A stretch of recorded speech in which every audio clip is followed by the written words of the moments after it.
Welcome to this Kai Resilience Hui.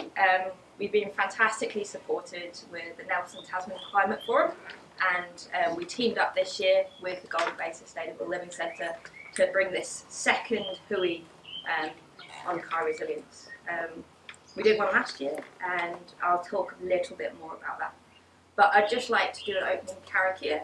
And so everyone, whakataka te hau ki te uru, whakataka te hau ki te tonga, kia mā kina kine ki uta, kia mā tarata ki tai, e hi ake ana te atakura, he teo, he huka, he hohu, ti hei, mauri ora.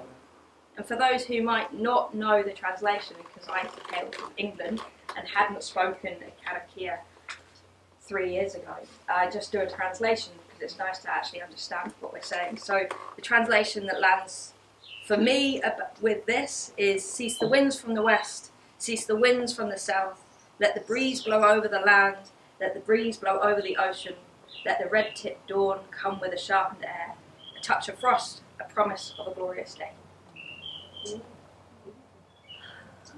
It's nice to hear what those words might mean.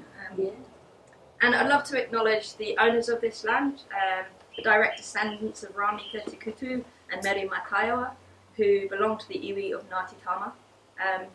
And we are thankful to all those who come before us. This place has been going for 39 years. That's had many of the people in this room have lived here, or worked here, or been deeply involved. And we also want to acknowledge what we do here today is for the 7 generations ahead. And there's something called Children's Candle that we often light. So there, I forgot to put it on, but we will. And that also acknowledges the Maori proverb, ka mua ka muri, which translates to walking backwards into the future. From all the knowledge that we have in this room and from projects that have happened before, like we're going to hear hopefully from Matt in a little bit, how we can move forward with the awareness of what's been happening before. So on that note, looking backwards, last year we had our first Kai Resilience Hui. It seeded many ideas, and we defined Kai Resilience, which gives the scope of today, as a system that is disaster-proof, to have resilience in the face of natural, medical and political disasters. That system will be beneficial to the local economy, to support our growers and producers financially. It will be beneficial for the health and well-being both for humans and for the environment, the animate and the inanimate, keeping healthy waterways, biodiversity and soils, both now, in this present moment, but again to those 7 generations ahead and beyond. It will be a part of the community so that all can access food through sharing or trading, utilising our abundance and our fantastic resources. And it will be accessible for all, so that we can help support vulnerable people, those in need, and also those who we don't know. We came up with lots of initiatives. This is the report that we created from last year. It's quite lengthy, but hopefully pretty enough with images to make it worth reading. And I'll just open that up a bit more.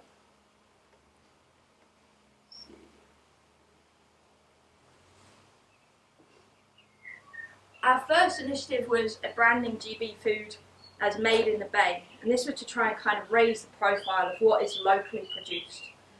The progress on that is that we're applying for funding still for stickers, and I'm still pleading out for fantastic graphic designers.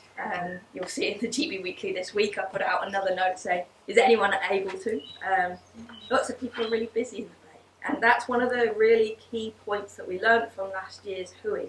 We had all of these ideas, and yet we ran this at this time last year. Then summer happened. I was incredibly busy setting up the compost projects and working on the land. Everyone's got their businesses just keeping going, and it's really hard when one person's passed that baton to have enough energy to go and do it. So in that note, part of this Hui is to hear more about what's going on around the Motu, and then maybe come up with initiatives but more taking the responsibility of how are the connections being made, how can we communicate? How can we get traction rather than creating these seeds of ideas? How do we actually get into motion? What person can we talk to who might have the skills, especially in the tech sector?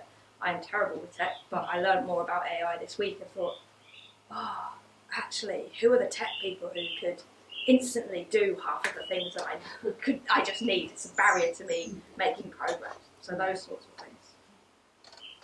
The local verification scheme, we were hoping to get a peer group verification that allows product to be regeneratively grown or spray-free and ties into that Made in Golden Bay branding. Again, that really requires a group of people to go, okay, what are the standards? Who do we get on board? And that energy. And we just, to be honest, didn't have it this year. That doesn't mean that next year we won't, just in this year. We have done a lot of research into MPI. Debbie Pearson was fantastic in giving an update, and that information is in the report. And there is talk that that is getting relaxed in the next year from the government level. So that's a interesting one, that they are trying to reduce the MPI restrictions, which might mean that the change is easier to make in the future.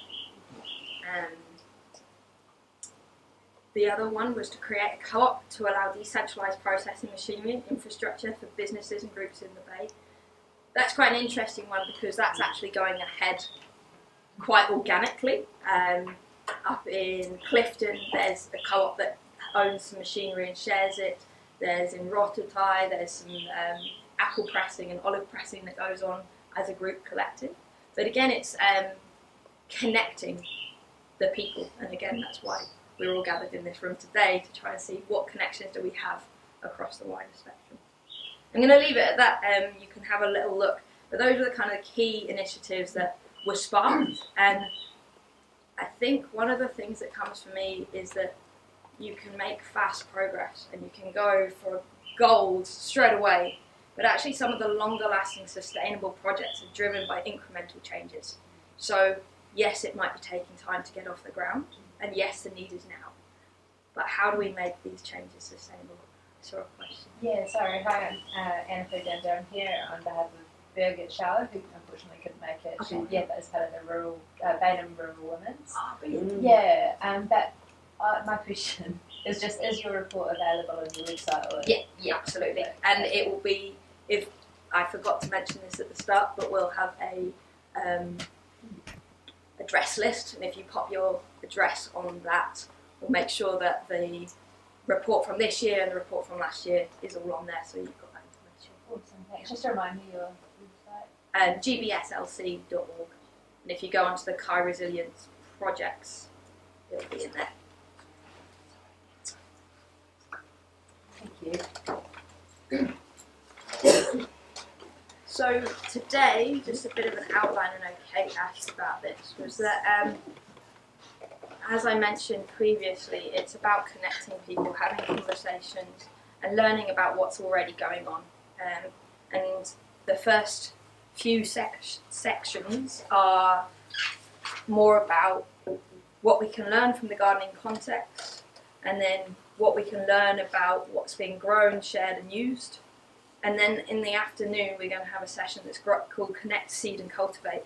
And that will be looking at what's alive within us and how to connect and move forward in that way. So there'll be a bit of sitting, and a bit of learning, and a bit of conversation all mixed in. I just want to also acknowledge that, yes, there are some people who will be standing up and talking to you, but we are all experts in this room of something, and we've all got something to share, so please do speak up and go, oh, what about this? Or I know about this.